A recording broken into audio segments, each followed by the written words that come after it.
লবরি চ্যানেলে সবাইকে স্বাগতম।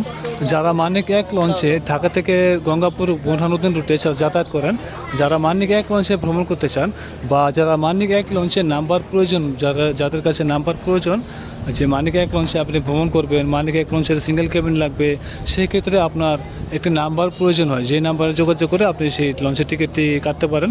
তো আপনাদের সুবিধার জন্য আমি এই ভিডিওতে সেই নাম্বারটি দেখাবো যে আসলে মানিক এক লঞ্চের আপনাদের সুবিধার জন্য আপনি বাংলাদেশের যে কোনো প্রান্তেই থাকুন না কেন, এই মানিক এক লঞ্চটি ঢাকা গঙ্গাপুর বোরহানুদ্দিন রুটে যেহেতু চলাচল করতেছে, সেক্ষেত্রে আপনি সেই বোরহানুদ্দিন রুটের যাত্রী নাম্বার প্রয়োজন পড়ে, সেক্ষেত্রে আমি এই মানিক এক লঞ্চের নাম্বারটি দেখাবো। তার আগে ভাড়া তালিকা দেখাচ্ছি।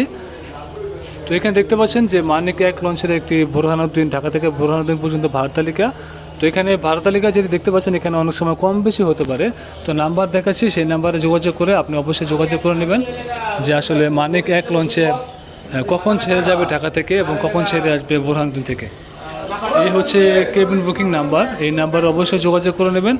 আর মানিক এক লঞ্চে যারা সবসময় ভ্রমণ করেন, এই মানিক এক লঞ্চের সার্ভিস সম্পর্কে যদি কোনো অভিযোগ থাকে বা যদি কোনো মতামত থাকে, বা এই মানিক এক লঞ্চের যারা সিঙ্গেল কেবিন, ডাবল কেবিন বা সকল শ্রেণীতে আপনি যেতে চান, সেই শ্রেণীর টিকিটটি ওই নাম্বার দেখালাম, ওই নাম্বার যোগাযোগ করে নেবেন।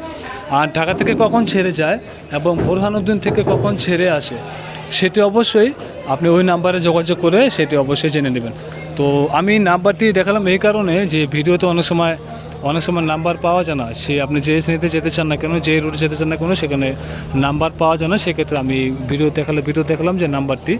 তো এই ছিল মানিক এক লঞ্চের ভিডিও। তো ভিডিও ভালো লাগলে ভিডিওতে লাইক দিয়ে দেবেন, আর চ্যানেল নতুন থাকলে চ্যানেলটি সাবস্ক্রাইব করে দেবেন। তো ভিডিও দেখার জন্য আপনাদেরকে অসংখ্য ধন্যবাদ।